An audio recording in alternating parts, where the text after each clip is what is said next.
आज का positive breakout है। फर्स्ट देख सकते हैं कि एजीएस लॉजिस्टिक है, जो कि कल के दिन में ये जो स्टॉक था ये ऑलमोस्ट शाम के टाइम यहाँ पे देख सकते हैं कि इवनिंग स्टार में यहाँ पे एक अच्छी यहाँ पे मूवमेंट दिखाई थी और ये स्टॉक है ऑलमोस्ट यहाँ पे 6.5% बढ़ा हुआ था। इसकी अगर 1 मंथ टाइम फ्रेम की बात करें तो ऑलमोस्ट यहाँ पे ब्रेकआउट देखने को मिल रहा है। और अगर इसके रेजिस्टेंस की बात करें तो पहला रेजिस्टेंस यहाँ पे 8 दिसंबर को था।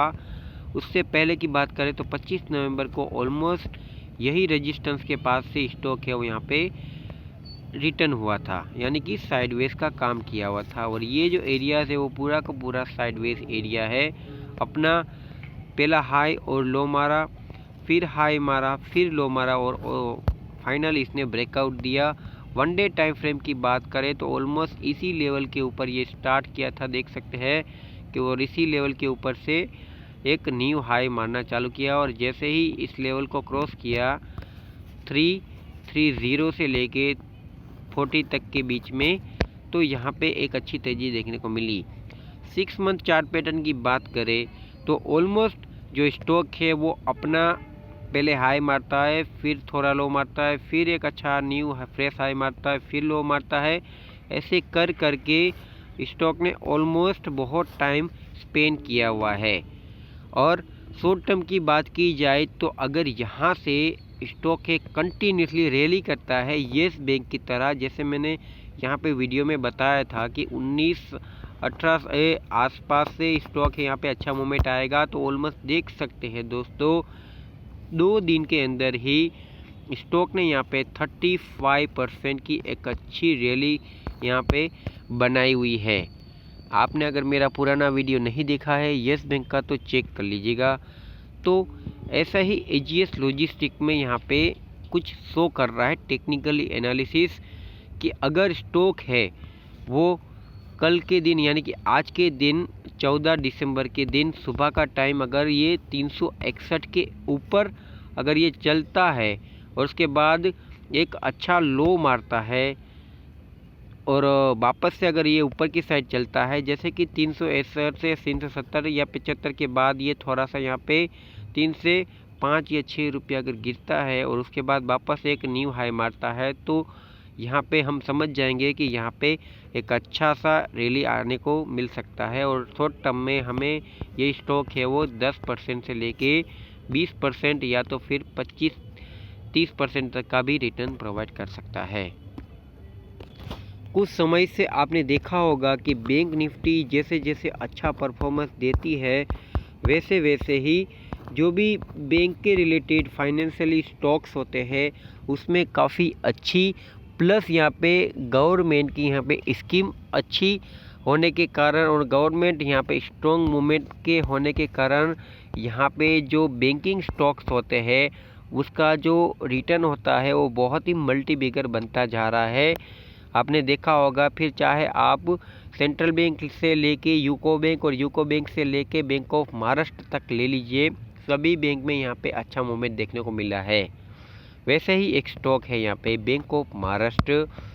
अगर इसकी प्राइस की बात की जाए तो ये 10% बढ़ा हुआ था 13 दिसंबर के, और यहाँ पे अभी इसकी जो प्राइस चल रही है वो 32 रुपया और 60 पैसा के आसपास है। हम इसकी अगर 1 डे टाइम फ्रेम की बात करें तो स्टॉक में यहाँ पे ये जो लेवल के ऊपर यहाँ पे वॉल्यूम बना हुआ है, इस टाइप की जो माउंटेन टाइप की कैंडल बनती है, जो कि कैंडल स्टिक में तो नहीं आता है लेकिन माउंटेन में इस टाइप से अगर बाइंग होती है तो यहाँ पे स्टॉक है वो वॉलेटाइल नहीं होता और परफेक्टली धीरे धीरे अप मूव की साइड जाता है। तो वैसा ही कुछ स्टॉक्स में हुआ था। 21 नवंबर के दिन इसका जो प्राइस था वो यहाँ पे 28 रुपया चल रहा था, और वही 8 दिसंबर के पास ये जो स्टॉक था वो यहाँ पे 30 रुपया था। उसके बाद स्टॉक ने 9 दिसंबर के बाद वापस से अपना जो पिछला लो था वो यहाँ पे वापस क्रिएट किया और उसके बाद वापस से एक न्यू रैली बनाने को देखने को मिली स्टॉक के अंदर, जो कि 32 रुपया और 60 पैसे की है। यानी कि यहाँ से अच्छा खासा मूवमेंट देखने को मिला।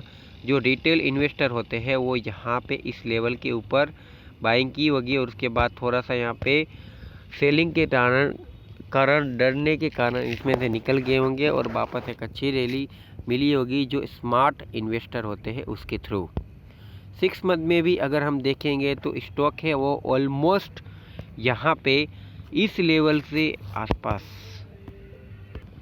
अगर हम डार्वेक्स बॉक्स की बात करें तो स्टॉक है वो 10 रुपये से लेके 20 रुपये की रेंज में फंस चुका था और ऑलमोस्ट स्टॉक है वो यहाँ से उस रेंज को टच करके वापस से एक हाई मारा हुआ था और उसके बाद ऑलमोस्ट ये अप ट्रेंड की साइड जाने की पूरी कोशिश कर रहा है और यहाँ पे ये 30 रुपीज़ को भी क्रॉस किया हुआ है। यानी कि अगर स्टॉक है आने वाले समय में हमें इस लेवल से ऊपर मिलता है तो हम ये डिसाइड कर सकते हैं कि ये स्टॉक है वो 40 रुपया या फिर 45 या फिर 50 रुपीज़ के भी लेवल को टच कर सकता है जब तक इसके अंदर तेज़ी बरकरार रहती है।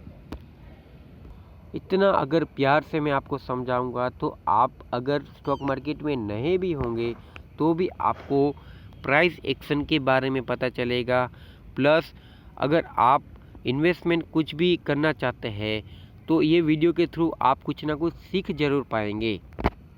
और कभी इस टाइप की चार्ट पैटर्न अगर आपको इन फ्यूचर किसी भी स्टॉक्स में देखने को मिले तो उस स्टॉक्स में आप आसानी से यहाँ पे इन्वेस्टमेंट कर सकते हैं। तो आज का अगर तीसरे स्टॉक्स की बात करें और फाइनल स्टॉक्स भी है, पर इससे पहले मैं आपको बताना चाहता हूँ कि अगर आप इंट्राडे के शौकीन हैं लेकिन आपका ब्रोकरेज चार्ज बहुत ही जाता है तो आप एक बार कोटक सिक्योरिटी को ट्राई जरूर कीजिए, जिसकी लिंक डिस्क्रिप्शन में दी गई है। फीचर ऑप्शन से लेके इक्विटी तक अगर आप इंट्राडे करते हैं तो आपको कोई भी टाइप का यहाँ पे ब्रोकरेज नहीं लगेगा, बिल्कुल फ्री है। चाहे आप पर डे की 1 ट्रेड करें या 100 ट्रेड करें या फिर पूरे दिन ट्रेड करते रहिए, इससे कंपनी को कोई फ़र्क नहीं पड़ेगा। बस आपको जो गवर्नमेंट चार्जेस होता है, जो गवर्नमेंट पे करती है, लेती है आपके पास, वो देने पड़ेंगे। कोटक की तरफ से आपको यहाँ पे 0.01 पैसा पर ट्रेड, यानी कि अगर आप 100 ट्रेड भी मारेंगे तो भी यहाँ पे 10 पैसा चार्ज या फिर 100 यानी 1 रुपया चार्ज लगता है। ग्रेट ईस्टर्न शिपिंग कंपनी की बात कर जाते हैं, थर्ड स्टॉक है, आज का फाइनल स्टॉक है। कंपनी की अगर शेयर प्राइस की बात की जाए तो 13 दिसंबर के आसपास ये स्टॉक था वो 4% के आसपास यहाँ पे बढ़ा हुआ था और 714 रुपया और 90 पैसे के ऊपर क्लोजिंग दिया हुआ था। अगर यहाँ पे इसके लेवल की बात करें तो ये जो स्टॉक है वो 700 रुपये से यहाँ पे 12 बजे का एक अच्छा मूवमेंट आता है लंच टाइम के आसपास। ऐसे इंडियन मार्केट में लंच नहीं होता है लेकिन माना जाता है कि उसी यहाँ पे 11:30 से 12 के बीच में ही एक अच्छा मूवमेंट देखने को मिलता है। ये मैं आपको पूरी डिटेल के साथ बताऊंगा कि किस समय के ऊपर स्टॉक मार्केट में एक अच्छा मूवमेंट दिखते हैं सुबह से लेकर शाम तक के बीच में। तो यहाँ पे 700 से डायरेक्टली ये जो स्टॉक था वो 22 रुपया यहाँ पे क्लोजिंग दिया और उसके बाद यहाँ पे धीरे धीरे ये जो स्टॉक था वो अपना लो मारना चालू किया और ऑलमोस्ट जो लो था वो यहाँ पे 714.90 पैसे के ऊपर आया। अगर हम इसके 1 मंथली चार्ट पैटर्न की बात कर लेते हैं अब, तो यहाँ पे जो स्टॉक है वो ऑलमोस्ट इसी लेवल के ऊपर देख सकते हैं कि 3 बार ये जो स्टॉक था वो 690 से लेके यहाँ पे 93 यानी कि 693 तक गया। उसके बाद स्टॉक है वो वापस से नीचे की साइड मूवमेंट लेना चालू कर देता था, लेकिन ऑलमोस्ट आज के दिन ये स्टॉक है वो वापस उसी लेवल के ऊपर आया था। लेकिन ये जो लेवल था वो यहाँ पे सुबह के टाइम ही इसने ब्रेक किया था, लेकिन इस बार ये जो लेवल था उसके ऊपर ये वापस से नहीं गया और उसने इस लेवल को सपोर्ट की तरह काम किया जो पहले रेजिस्टेंस था और उसके बाद एक अच्छा हाई देखने को मिला। 6 मंथ में अगर बात करें तो स्टॉक है वो अप ट्रेंड की साइड है।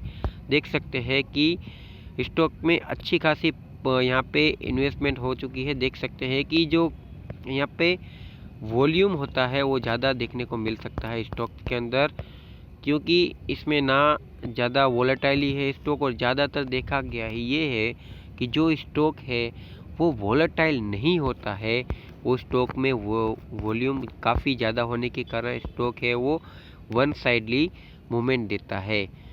फिर चाहे वो नीचे की साइड हो या तो फिर ऊपर की साइड। जैसे आपने देखा होगा कि अगर कोई सेलिंग का प्रेशर ज़्यादा बना हुआ आता है तो स्टॉक है वो डायरेक्टली धड़ाम होके नीचे की साइड गिरता है। वैसे ही अगर कोई स्टॉक का वॉल्यूम बहुत ज़्यादा होता है, डिमांड इन सप्लाई बहुत ज़्यादा होती है, तो स्टॉक है वो यहाँ पे बहुत ही तेज़ी के साथ ऊपर की साइड भागता है। तो इस वीडियो में बस इतना ही, मिलते हैं नेक्स्ट वीडियो में। अगर आपने चैनल को सब्सक्राइब नहीं किया है तो कर लीजिएगा और बेल आइकन को दबाना मत भूलिएगा, जिससे कि आपको मेरे हर एक वीडियोस का नोटिफिकेशन आपके नोटिफिकेशन यूट्यूब के बार के अंदर मिले। Thank you for watching.